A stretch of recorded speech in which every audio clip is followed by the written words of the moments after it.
안녕하세요. 저는 올해로 43살이 된 남자입니다. 결혼한 지는 3년 조금 안 되었어요. 이번에 정말 황당하고 기가 막힌 일을 겪고 충격을 받아 이곳의 사연을 적어보게 되었습니다. 제가 겪은 일은 텔레비전 다큐에 나올 법한 정도로 너무도 충격적인 일이었어요. 지난 몇 년을 아주 송두리째 없애버리고 지워버리고 싶은 심정입니다. 글로나마 이곳의 답답한 마음을 풀고 충격에서 헤어나올 수 있을까 해서 제 이야기를 적어봅니다. 저는 어릴 때부터 헐친한 키와 호감 가는 얼굴로 남녀노소에게 인기가 많았어요. 그래서 많은 여자들을 만났습니다. 그때는 노는 게 즐거웠고 결혼 생각은 전혀 없었어요. 젊을 때 흔히 나이트나 헌팅으로 여자를 만나기도 했고 회사에서 많은 여직원들의 고백을 받아서 사귀어 보기도 했습니다. 그리고 소개팅 미팅도 많이 하고 정말 여러 명의 여자들을 만났던 것 같아요. 그 당시엔 여자를 만날 때 진지한 마음보다는 그냥 즐기기 위한 만남이 대부분이었어요. 그렇다 보니 진정한 사랑으로 누군가를 만나본 적이 없었습니다. 그저 보여주기식의 여자친구를 만났어요. 한마디로 여자는 그저 액세서리 같은 존재로 여겼던 것 같아요. 있으면 좋고 없으면 아무 상관없는 그런 존재로요. 나이가 좀 어릴 때는 그저 돈만 벌어야 하고 나의 성공이 오로지 주 목적이었기 때문에 여자들에게 제 마음을 준 적이 없었어요. 그래서 저 때문에 울며 상처받았던 여자들에게 죄책감도 느끼지 못했습니다.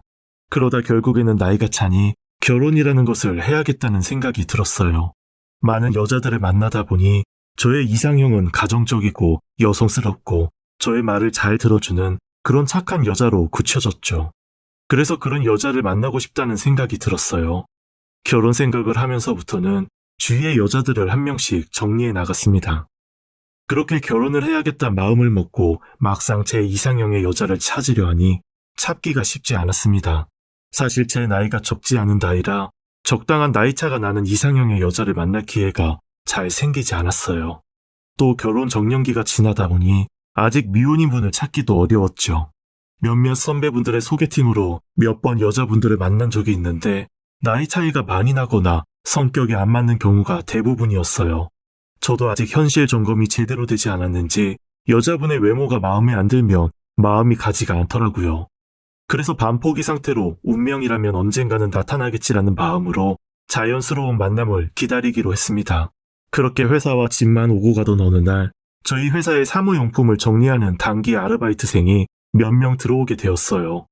회사의 자비를 맡아주는 학생들이었죠. 그런데 유독 건강이 쇠약해 보이는 남학생이 있었는데 물건도 잘 들지도 못하고 눈이 퀭한 것이 몸이 많이 약해 보이더라고요. 학창시절 저도 몸이 약했던지라 그 남학생이 신경이 쓰였고 일처리가 늦는 그에게 손수 일을 가르쳐주며 도와주곤 했습니다. 그러다 보니 그 남학생도 저를 잘 따르고 야간 근무와 회식을 자주 하다 보니 서로 친해지게 되었어요. 그 남학생은 나이가 27살이었습니다. 몸이 허약해서 취직은 힘들고 그렇다고 집에만 있을 순 없으니 뭐라도 배우고자 아르바이트를 하고 있던 거였어요. 나름 사회생활 경험을 쌓는 중이라고 하더군요. 3개월 후 그 남학생의 단기 아르바이트가 끝나는 날이 되었고 일을 마친 후 쫑파티 겸 회식을 하게 되었습니다. 과장님, 저 혹시 제가 소개팅 해드릴까요? 소개팅? 누구? 예뻐? 네, 예뻐요. 사실 저희 누나인데 착하고 순한 사람이에요. 과장님이랑 딱 잘 어울릴 것 같아서 과장님 볼 때마다 누나 소개해주고 싶다는 생각 들었거든요. 오, 그래? 누나가 몇 살인데? 30살이요. 네가 날 이렇게까지 생각해주는 줄 몰랐다. 정말 고맙긴 한데 나이 차도 많이 나고 좀 그러네. 사실 그 학생과 알고 지낸 지 3달밖에 안 됐는데 누나를 소개받는 것도 부담스러웠고 나이 차가 많이 나다 보니 왠지 내키지 않아서 거절을 하게 되었어요. 그 남학생과는 유종의 미를 거두며 헤어지게 되었고 저는 늘 회사로 출근하는 똑같은 일상을 보내고 있었습니다. 그러던 제가 퇴근하는 길에 그 남학생에게 연락이 왔어요. 회사 근처를 지나가다 길에 제가 생각이 나서 전화했다며 시간 되면 차 한잔하고 저녁을 먹자고 하더군요. 저도 그날 딱히 할 일도 없었고 그날따라 맥주가 당기길래 맥주나 한잔 해야겠다 싶어 알겠다고 하고 약속 장소로 가게 되었죠.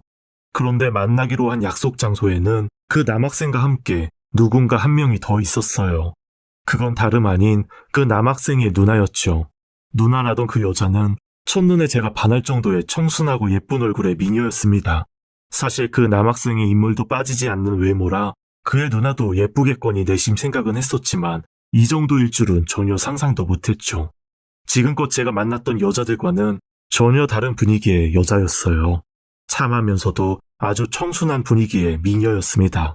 처음 소개팅을 받지 않겠다고 했던 마음과는 달리 저도 모르게 얼굴에 흐뭇한 미소가 지어지더군요. 30살이라고 하기엔 더 동안인 그녀였어요. 저는 첫눈에 반한다는 게 무슨 말인지 그때 처음으로 알게 되었어요. 소개팅을 싫다고 했던 저는 온데간데 없고 제가 질문을 하고 저 혼자 말하는 듯한 느낌을 받을 정도로 질문 공세를 퍼부었습니다. 내가 이렇게 여자에게 적극적인 사람이었나? 라는 생각을 처음 한 날이기도 했어요. 안녕하세요. 네, 안녕하세요. 처음 뵙겠습니다. 죄송해요, 과장님. 실례인 줄 알면서도 두 분 꼭 소개해드리고 싶어서 제가 누나 데리고 나왔어요. 어? 아니야. 죄송은 무슨. 야, 이수, 말은 바로 해야지. 사실 제가 이 자리에 나오고 싶다고 했어요. 동생이 사진을 보여줬는데 너무 제 이상형이셔서 처음으로 용기 내서 나와봤어요.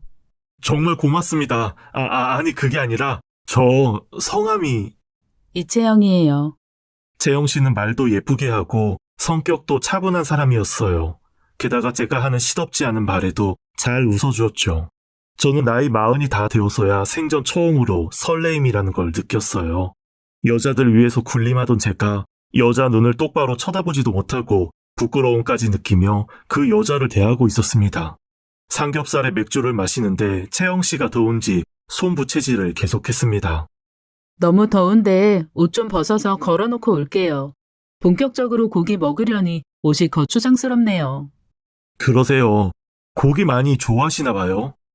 네, 저 완전 고기 킬러예요. 저도 고기 완전 좋아해요. 제가 살 테니까 많이 드세요.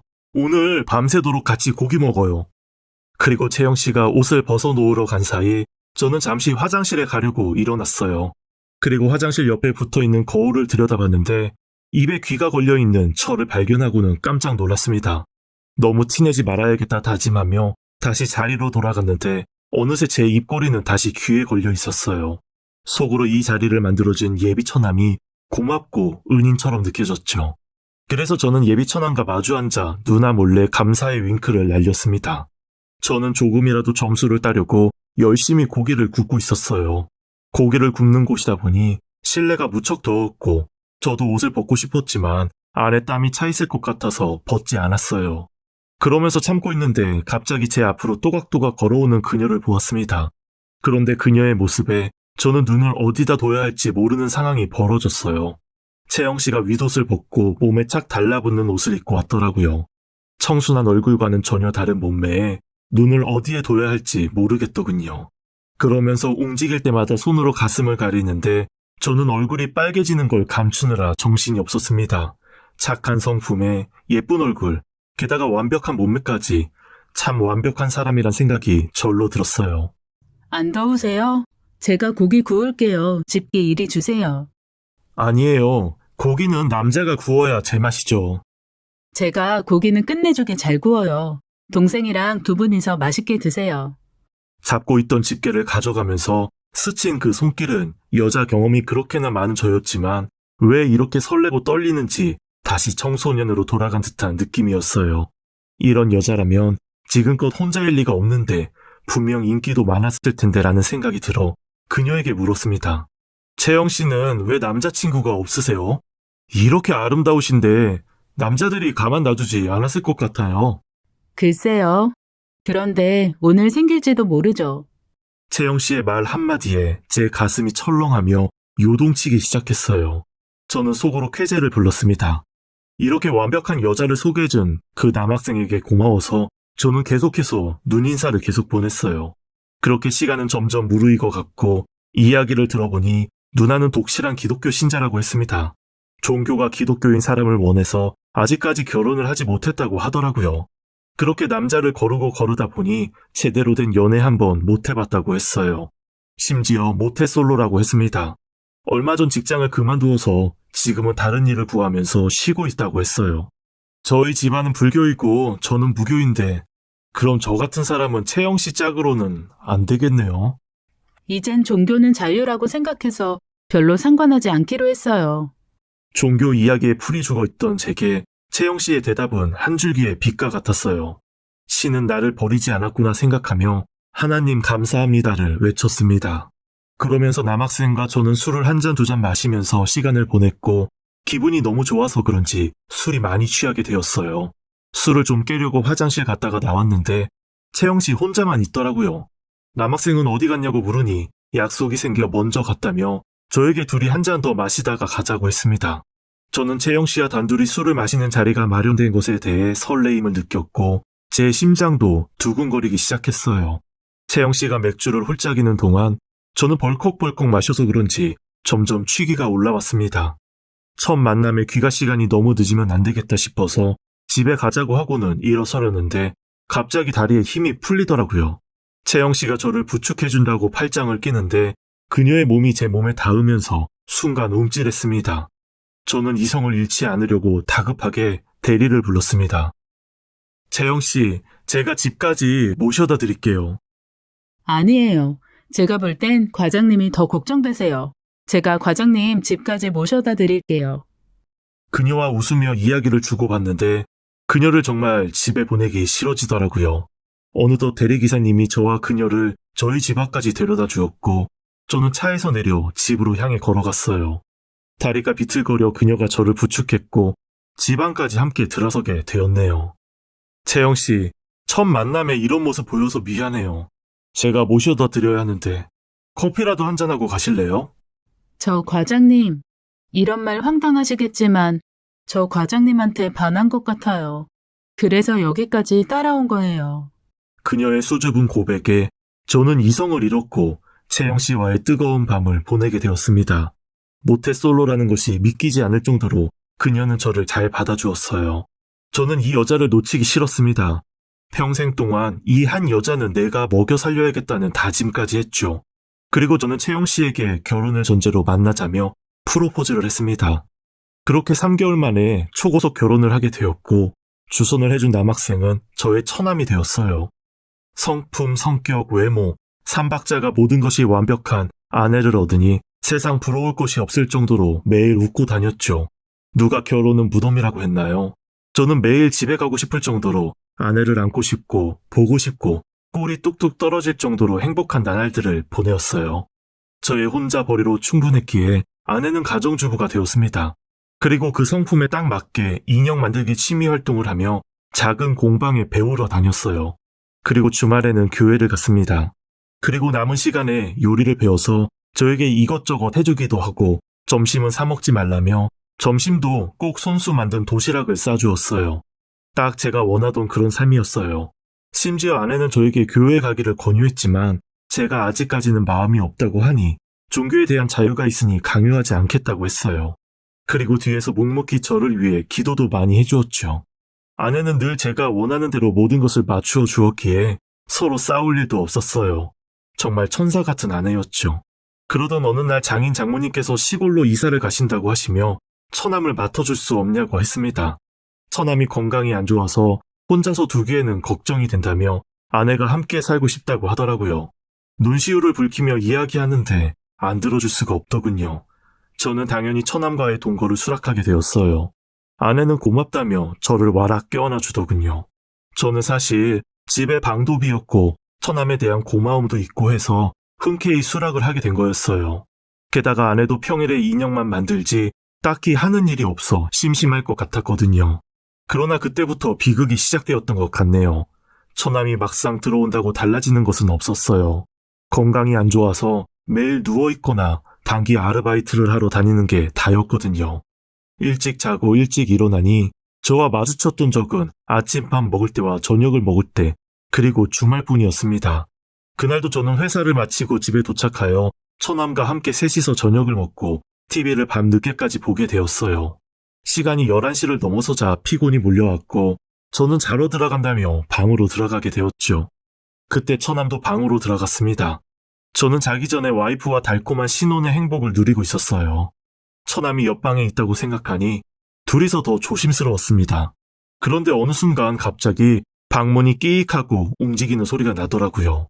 그래서 쳐다보았는데 방문은 닫혀 있었고 뭐지 하는 생각만 잠시 하고는 다시 아내를 바라보았습니다. 그렇게 그날은 잠이 들었어요. 그런 일이 있은 후에 제가 예민한 건지 이상하게 밤에 아내와 행복한 시간을 가질 때마다 방문이 열리는 소리가 나는 겁니다. 때로는 누군가 보고 있는 듯한 느낌마저 들었어요. 신혼을 너무 불태워서 몸이 축났나 싶기도 하고 별 생각 없이 넘기게 되었죠. 주말이면 아내는 교회를 가서 집에 없고 저와 처남만 단둘이 집에 있던 날이 많았습니다.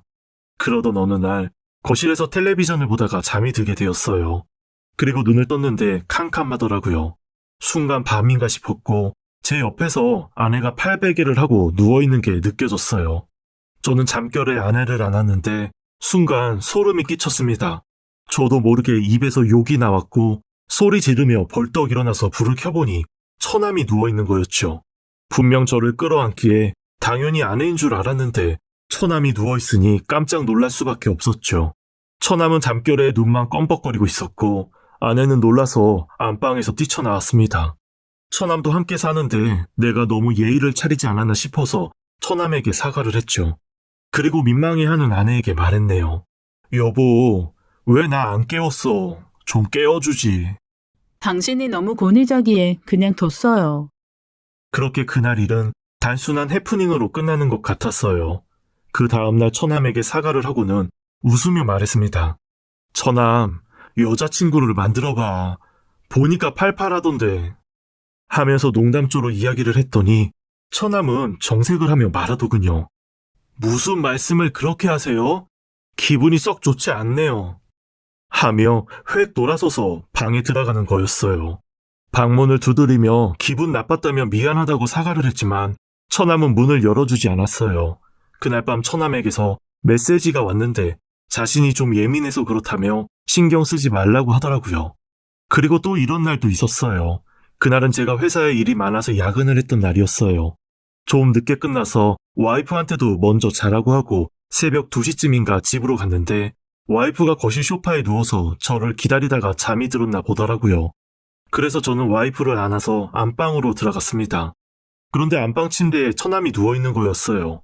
저는 순간 기분이 쎄해지며 처남을 발로 툭툭 건드렸습니다.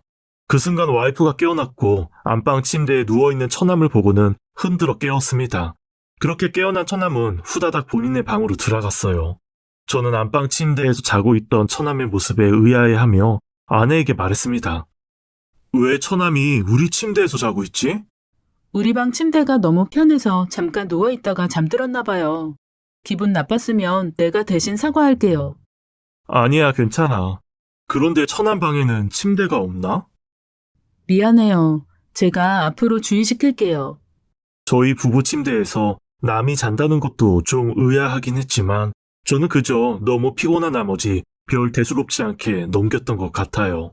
그리고 며칠이 지났고 또 똑같은 하루가 지나가는데 드디어 사건이 터지고 말았습니다.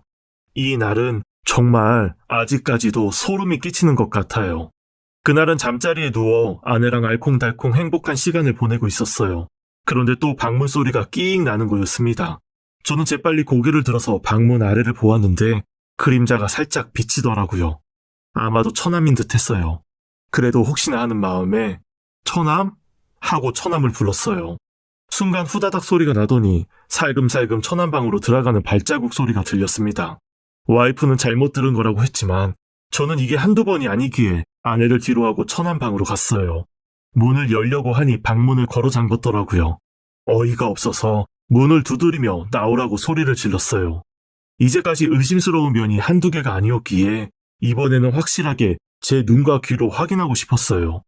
그런데 옆에서 지켜보던 아내가 제게 이상한 말을 하는 겁니다. 여보, 당신이 좀 참아주면 안 돼요? 순간 뒤통수를 탁 맞는 기분이었어요.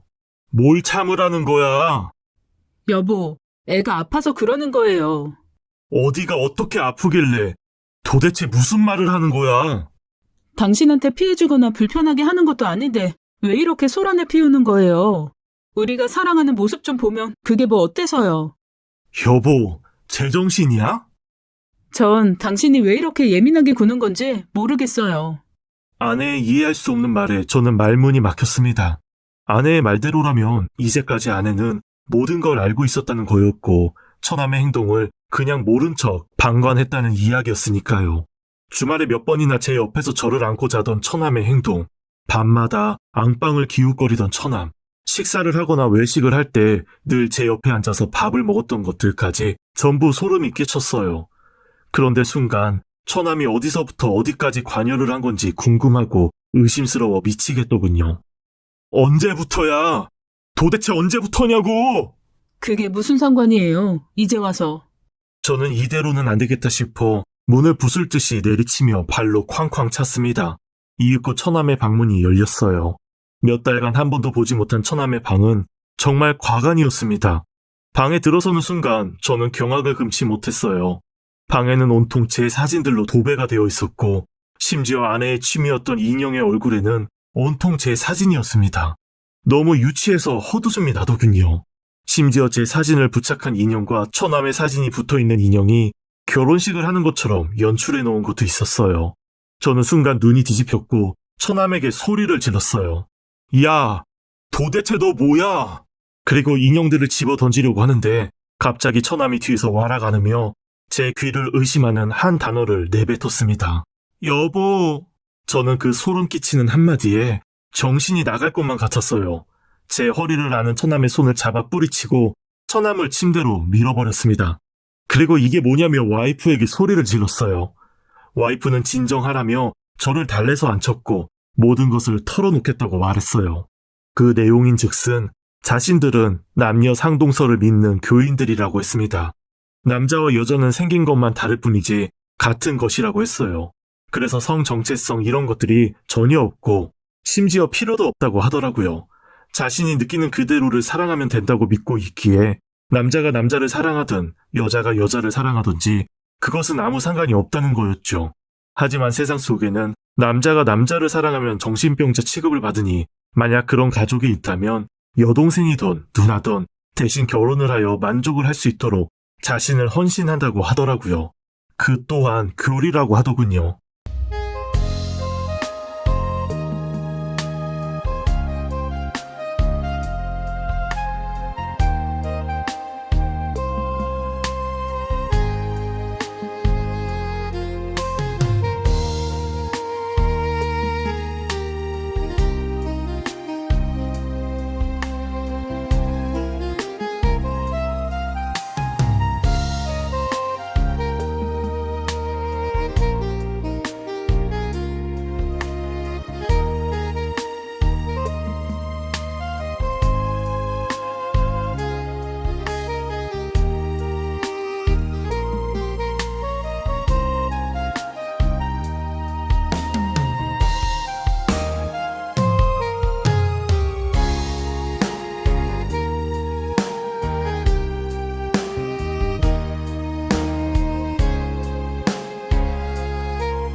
이런 말도 안 되는 이야기를 하는데 갑자기 의문이 들더라고요.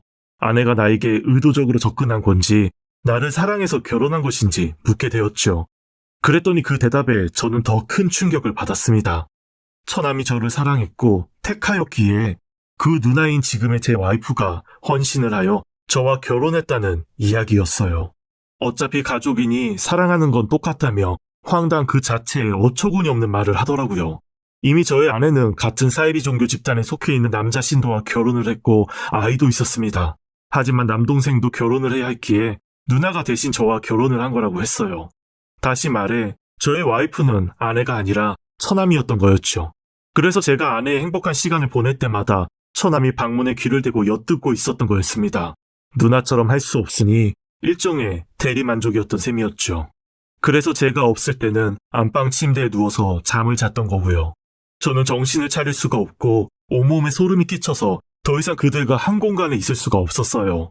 그래서 밖으로 나가려는데 갑자기 처남이 와이프의 속옷을 입고 뛰쳐나와서는 경악스러운 말을 하기 시작했습니다. 여보, 나 수술하면 받아줄 수 있어요? 라며 저를 껴안더라고요. 여보도 그동안 나 사랑했잖아요. 누나 소개팅 해준 날 내 손도 잡고 윙크도 했잖아요. 그거 다 저 좋아해서 그런 거 아니에요? 처남은 오히려 제가 처남을 꼬셔서 일이 이렇게 된 거라는 황당한 말을 꺼내놓았고 잠결에 제가 아내인 줄 알고 처남을 안았던 것을 자신을 사랑해서라고 굳게 믿고 있었어요. 제게 배신자라며 원망스럽다는 헛소리를 했습니다. 저는 처남에게 말도 안 되는 소리 하지 말라며 정신 차리라고 소리를 질렀어요. 그런데 처남은 또 다른 무시무시한 말을 했습니다. 여보, 자기랑 나랑 영혼 결혼식해서 우리 둘 중 누구 한 명이 죽어도 서로를 떠날 수가 없어요. 그러니까 다시 한번 잘 생각해보세요. 어차피 이렇게 된 거 이대로 사는 것도 괜찮잖아요. 안 그래요, 여보? 누가 네 여보야? 당장 이 집에서 나가지 못해? 저는 폭력은 싫어하지만 도저히 이 정신 나간 인간을 그냥 놔둘 수가 없어서 한 대 쳐버렸어요. 그리고 나가면서 경찰에 신고를 하게 되었고 저의 행복한 결혼 생활은 그저 슬프게도 사이비 종교 집단에 의한 사기 결혼 사건으로 마무리가 되었어요. 아직도 이때만 생각하면 진저리가 쳐집니다. 그 남매의 얼굴만 떠올려도 소름이 끼치네요. 하지만 그 후 저는 와이프에 대한 마음이 진심이었기에 와이프와 통화를 한 적이 있었어요. 그때 제가 무슨 생각으로 그런 전화를 걸었는지 저로서는 납득이 안 가네요. 나야, 당신 정말 나한테 아무런 감정 없었어? 수화기 너머로 잠시 동안 아내의 가느다란 숨소리만 전해지다 아내가 말했습니다. 당신은 내 동생의 배우자로서 사랑했어요. 그렇게 서로 말이 없이 있다가 제가 먼저 전화를 끊었어요. 사실 이런 이야기가 무슨 소용이겠어요. 어차피 아내는 가정이 있는 사람인데요. 저와 결혼을 한 건 단지 가족을 사랑하는 마음으로 사랑했다고 하니 씁쓸하고 가슴 한켠이 찡하게 아파왔어요. 제가 종교도 없고 그런 신앙 자체를 믿지도 않지만 그 사이비 집단들이 하는 짓이 찝찝해서 요즘 절에 다니고 있어요. 마침 저희 부모님도 불교라 함께 다니자고 해서 그러고 있습니다. 그렇게 저는 불교 신자로 매주 일요일마다 법당에서 절을 하는 사람이 되었네요.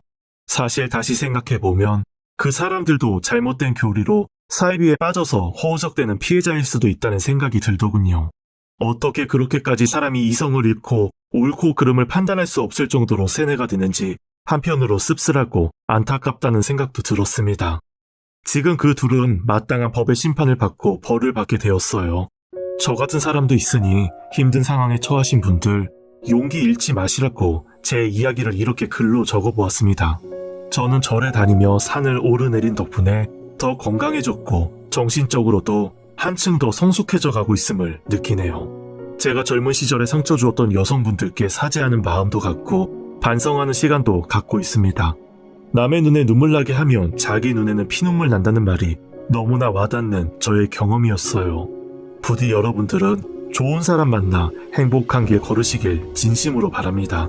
지금까지 제 긴 사연 읽어주시고 들어주셔서 감사합니다. 지금까지 사연 읽어주는 남녀였습니다. 끝까지 함께 해주신 여러분 감사드리며 그럼 저희는 다음 사연으로 돌아올게요. 여러분의 소중한 댓글 참여 부탁드려요. 구독, 좋아요, 사연 공유는 저희에게 큰 힘이 된답니다. 사연이 재미있으셨다면 꼭 부탁드려요. 언제나 여러분의 하루가 평안하시길 기도하겠습니다. 늘 건강하세요. 감사합니다. 안녕하세요.